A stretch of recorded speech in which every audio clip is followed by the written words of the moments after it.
ایمان لانے کے بعد نیک عمل کرنا پڑے گا۔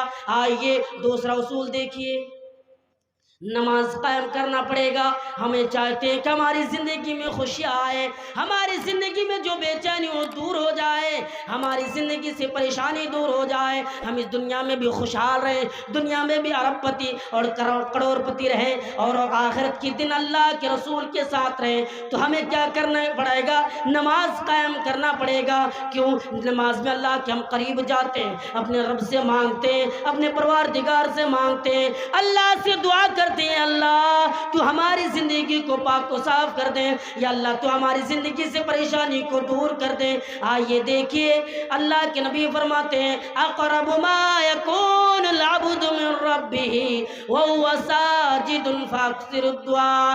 اللہ کے نبی فرماتے ہیں کہ اگر یہ انسان، اگر یہ میری امت کے لوگ رب سے قریب ہونے والی کوئی چیز ہے تو وہ نماز ہے، یعنی وہ سجدے کے حالات میں اللہ سے سب سے زیادہ قریب جاتے ہیں، اللہ سے مانگتے ہیں، اپنے رب سے مانگتے ہیں، اپنے پروردگار سے مانگتے ہیں، نماز میں اللہ سے مانگتے ہیں۔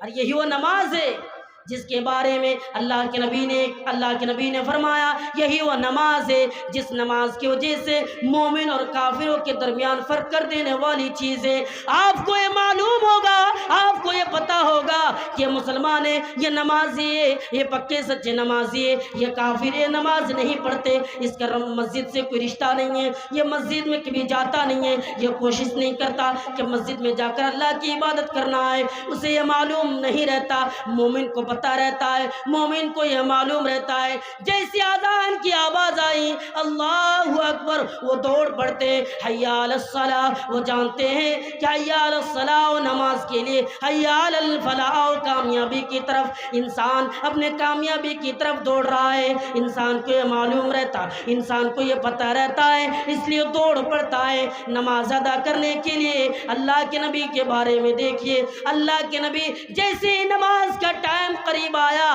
اللہ کے نبی اپنی بیوی اپنی اولاد سے اس طریقے سے غافل ہو جاتے تھے کہ آپ کو یہ لگ نہیں رہا تھا کہ آپ کی بیوی بھی ہے، آپ کی اولاد بھی ہے، آپ کو یہ پتہ بھی نہیں لگ رہا تھا۔ اللہ کے رسول یعنی اپنے بیوی اپنے بچوں سے دور ہو جاتے تھے، اسی لیے قرآن کے اندر اللہ تعالیٰ نے فرمایا یا ایھا الذین آمنوا، اے ایمان والو تم ایسا بنو کہیں یہ تمہارا مال ہے، یہ تمہاری اولاد تمہیں اللہ کے ذکر سے غافل نہ کر دے۔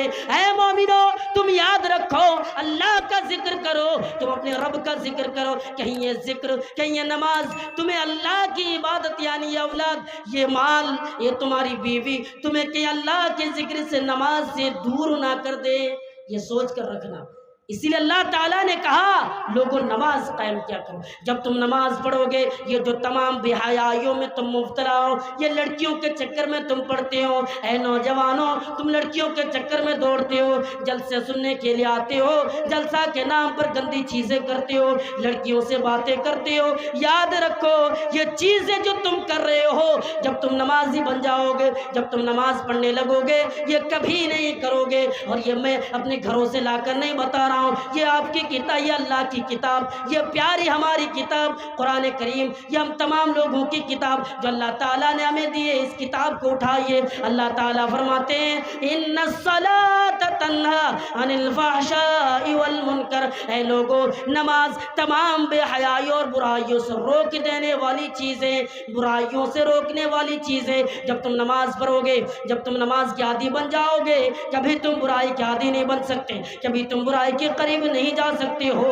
اس لیے نماز پڑھا کرو، اس لیے نماز کا عادی بن جاؤ، اس لیے نماز پڑھا کرو۔ جب تم نمازی بن جاؤ گے برائی کے قریب نہ جاؤ گے۔ یہی وہ نماز ہے جب اللہ کے رسول پریشانی میں پڑ جاتے تھے تو اللہ کو یاد کرنے کے لیے، اللہ سے ملاقات کرنے کے لیے، رب سے ملاقات کرنے کے لیے نماز میں کھڑے ہو جاتے تھے اور نماز پڑھا کرتے تھے۔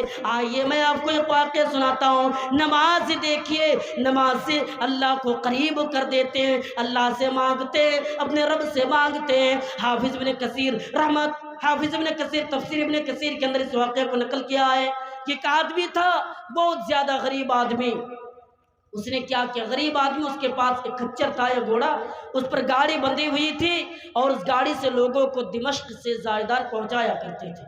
یعنی جس طریقے سے آج ہم لوگوں کا کاروبار ہے نا، اس کا بھی ایک کاروبار تھا۔ وہ ایک دن گاڑی کو لے کر وہ آدمی بیٹھا ہے اور سواری کا انتظام کر رہا ہے۔ ایک آدمی اس کے پاس آیا اور آنے کے بعد کہا دمشق چلو گے؟ اس نے کہا ہاں میں چلوں گا، کیوں نہیں۔ اب اس بات پر یعنی بات بھی طے ہو گئی کہ کتنے روپے لوگے؟ اس نے کہا اتنا روپیہ دے دینا، لوگ دیتے ہیں۔ چلے گئے، چلنے لگے دونوں، گاڑی کو لے کر وہ نکل گئے۔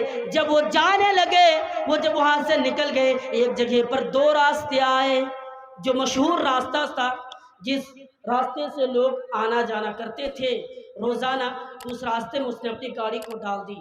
وہ آدمی، وہ سواری کہنے لگا ارے تم اس راستے سے کیوں جا رہے ہو؟ ارے اس راستے سے بہت زیادہ گھومنا پڑے گا، یہ شارٹ کٹ ہے، اس سے چلو۔ وہ سیدھا سادہ آدمی تھا، ان کی باتوں پر آ گئی، اسی راستے میں اس نے گاڑی کو ڈال دی اور چلنے لگے۔